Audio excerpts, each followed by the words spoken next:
ಎಲ್ಲ ಕನ್ನಡದ ಮನಸ್ಸುಗಳಿಗೆ ನಮಸ್ಕಾರ. ಪ್ರಮುಖ ಹಾಗೂ ಸ್ವಾರಸ್ಯಕರ ಸುದ್ದಿಗಳೊಂದಿಗೆ ನಾನು ಅಂದಹನಿ ಮಬಾಷಿ. ನೀವು ನೋಡ್ತಾ ಇದ್ದೀರಾ ಬಿಬಿ ನ್ಯೂಸ್ ಕನ್ನಡ. ಇದು ಫಸ್ಟ್ ಫೋಕಸ್.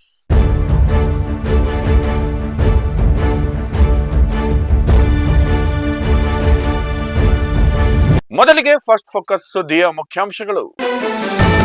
ಚುಟುಕು ಭಾಷಣ, ರಾಜ್ಯಪಾಲರ ವಿರುದ್ಧ ಕದನ, ಗವರ್ನರ್ ಗೋ ಬ್ಯಾಕ್ ಅಭಿಯಾನಕ್ಕೆ ಶುರುವಾಯಿತು ಸಮರ, ರಾಷ್ಟ್ರಪತಿಗಳಿಗೆ ಪತ್ರ ಬರೆಯುತ್ತಾ ಸಿದ್ದು ಸರ್ಕಾರ.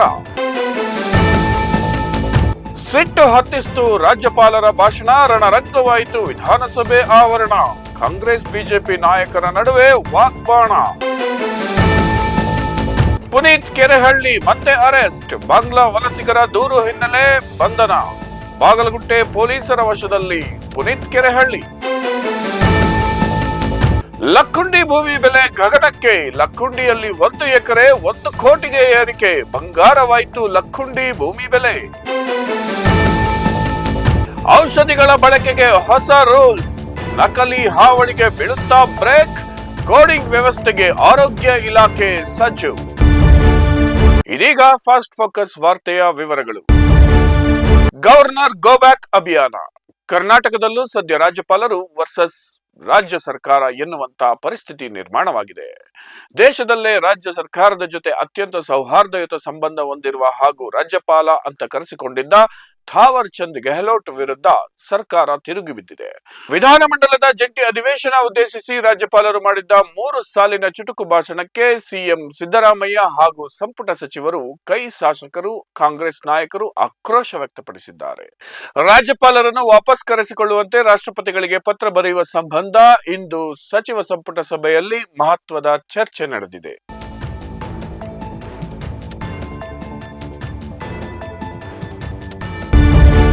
ರಣರಂಗವಾಯಿತು ವಿಧಾನಸಭೆ ಆವರಣ. ಮೊದಲ ದಿನದ ವಿಧಾನಮಂಡಲ ಅಧಿವೇಶನ ಹೈಡ್ರಾಮಕ್ಕೆ ಸಾಕ್ಷಿಯಾಗಿದೆ.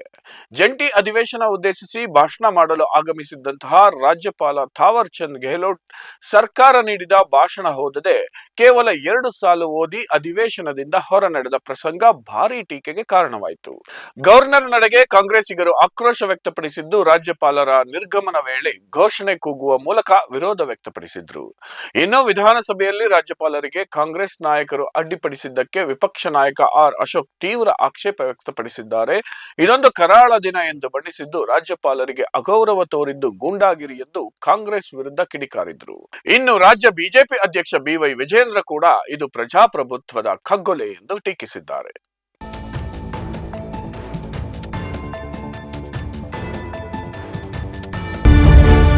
ಪುನೀತ್ ಕೆರೆಹಳ್ಳಿ ಮತ್ತೆ ಅರೆಸ್ಟ್, ಬಾಂಗ್ಲಾದೇಶ ಅಕ್ರಮ ವಲಸಿಗರ ಪತ್ತೆಗೆ ಸ್ವಯಂ ಕಾರ್ಯಾಚರಣೆ ನಡೆಸುತ್ತಿದ್ದ ರಾಷ್ಟ್ರ ರಕ್ಷಣಾ ಪಡೆಯ ಮುಖಂಡ ಪುನೀತ್ ಕೆರೆಹಳ್ಳಿಯನ್ನ ಮತ್ತೆ ಪೊಲೀಸರು ಬಂಧಿಸಿದ್ದಾರೆ.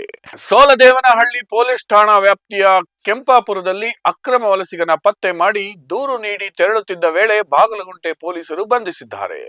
ಇದರೊಂದಿಗೆ ವಾರದ ಅವಧಿಯಲ್ಲಿ 2ನೇ ಬಾರಿ ಪುನೀತ್ ಅರೆಸ್ಟ್ ಆದಂತಾಗಿದೆ. ಪುನೀತ್ ಕೆರೆಹಳ್ಳಿಯ ವಿರುದ್ಧ ಈ ಹಿಂದೆ ಅಕ್ರಮ ಗೋ ಸಾಗಾಟ ಸೇರಿದಂತೆ ಹಲವು ಪ್ರಕರಣಗಳು ದಾಖಲಾಗಿದ್ದವು. ಈ ಸಂಬಂಧ ಹಲವು ಬಾರಿ ನೋಟಿಸ್ ನೀಡಿದ್ದರೂ ವಿಚಾರಣೆಗೆ ಹಾಜರಾಗಲಿಲ್ಲ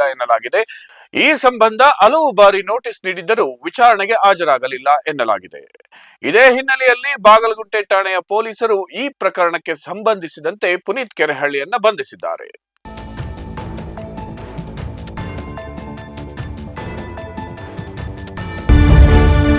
ಔಷಧಿಗಳ ಬಳಕೆಗೆ ಹೊಸ ರೂಲ್ಸ್. ಸದ್ಯ ಫಾರ್ಮಸಿ ಕ್ಷೇತ್ರದಲ್ಲಂತೂ ಫೇಕ್ ಔಷಧಿಗಳ ಹಾವಳಿ ಹೆಚ್ಚಾಗಿದೆ. ಇದಕ್ಕೆ ಕಡಿವಾಣ ಯಾವಾಗ ಬೀಳುತ್ತೆ ಎನ್ನುತ್ತಿರುವ ರೋಗಿಗಳಿಗೆ ಇದೀಗ ಆರೋಗ್ಯ ಇಲಾಖೆ ಗುಡ್ ನ್ಯೂಸ್ ಕೊಟ್ಟಿದೆ. ಔಷಧಿಗಳ ಬಳಕೆಯಲ್ಲಿ ಬದಲಾವಣೆ ತರುವುದಕ್ಕೆ ಮುಂದಾಗಿದೆ. ಮೆಡಿಕಲ್ ಫೀಲ್ಡ್ ನಲ್ಲಿ ಫೇಕ್ ಹಾಗೂ ಕಳಪೆ ಗುಣಮಟ್ಟದ ಔಷಧಿಗಳ ಉತ್ಪಾದನೆ ಹಾಗೂ ಮಾರಾಟದ ಪ್ರಕರಣಗಳು ಹೆಚ್ಚಾಗಿವೆ. ಈಗಾಗಲೇ ಆರೋಗ್ಯ ಇಲಾಖೆಯಿಂದ ಫೇಕ್ ಹಾಗೂ ಕಳಪೆ ಗುಣಮಟ್ಟದ ಔಷಧಿಗಳನ್ನ ಪತ್ತೆ ಹಚ್ಚಿ ಅವುಗಳ ಬ್ಯಾಚ್ ನಂಬರ್ ಸಹಿತ ಆಗಿ ಬ್ಯಾನ್ ಮಾಡಲಾಗುತ್ತಿದ್ದರೂ ಹೊಸ ಫೇಕ್ ಔಷಧಗಳು ತಲೆ ಎತ್ತುತ್ತಲಿವೆ. ಈ ಬೆನ್ನಲ್ಲೇ ಇದೀಗ ಮತ್ತಷ್ಟು ಔಷಧಗಳ ಬಳಕೆಯಲ್ಲಿ ಅನೇಕ ಬದಲಾವಣೆ ತರುವುದಕ್ಕೆ ಆರೋಗ್ಯ ಇಲಾಖೆ ಮುಂದಾಗಿದೆ. ಅಷ್ಟೇ ಅಲ್ಲದೆ ಪ್ರತಿ ಔಷಧಗಳಿಗೂ ಬಾರ್ಕೋಡ್ ಹಾಕುವುದರಿಂದ ಪ್ರತಿಯೊಬ್ಬರು ಸುಲಭವಾಗಿ ಔಷಧಗಳ ಉತ್ಪಾದಕ ಕಂಪನಿಯ ಮಾಹಿತಿ ಪಡೆಯಬಹುದಾಗಿದೆ. ಪ್ರಾರಂಭ ಹಂತದಲ್ಲಿ ಔಷಧಿಗಳಿಗೆ QR ಕೋಡ್ ಬಳಸಿ ನಂತರ ಇಡೀ ಫಾರ್ಮಾ ಕ್ಷೇತ್ರಕ್ಕೆ ಕೋಡಿಂಗ್ ವ್ಯವಸ್ಥೆ ಜಾರಿಗೆ ತರಲು ಮುಂದಾಗಿದೆ. ಕೇಂದ್ರ ಸರ್ಕಾರ ಈ ಬಗ್ಗೆ ಎಲ್ಲಾ ರಾಜ್ಯಗಳ ಆರೋಗ್ಯ ಇಲಾಖೆಯಿಂದ ಈ ಬಗ್ಗೆ ಮಾಹಿತಿಯನ್ನ ಕೂಡ ಪಡೆಯಲು ಮುಂದಾಗಿದೆ.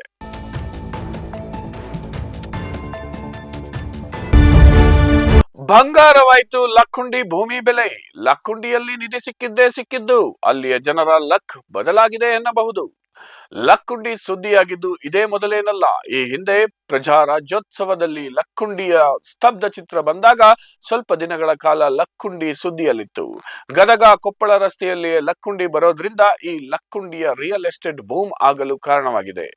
2023ರಲ್ಲಿ ರಸ್ತೆ ಪಕ್ಕದ 1 ಎಕರೆ ಭೂಮಿಯ ಬೆಲೆ 50 ಲಕ್ಷ ಇತ್ತು. ಆದರೆ ಈಗ ಅದು 1 ಕೋಟಿಯಿಂದ 1.5 ಕೋಟಿ ತಲುಪಿದೆ. ಅದರಲ್ಲೂ ಕೂಡ ನಿಧಿ ಸಿಕ್ಕ ಆಸುಪಾಸಿನಲ್ಲಿ ಜನ ಇದಕ್ಕಿಂತ ಹೆಚ್ಚು ಹಣ ಕೊಟ್ಟು ಭೂಮಿ ಖರೀದಿಸಲು ಮುಂದಾಗಿದ್ದಾರೆ.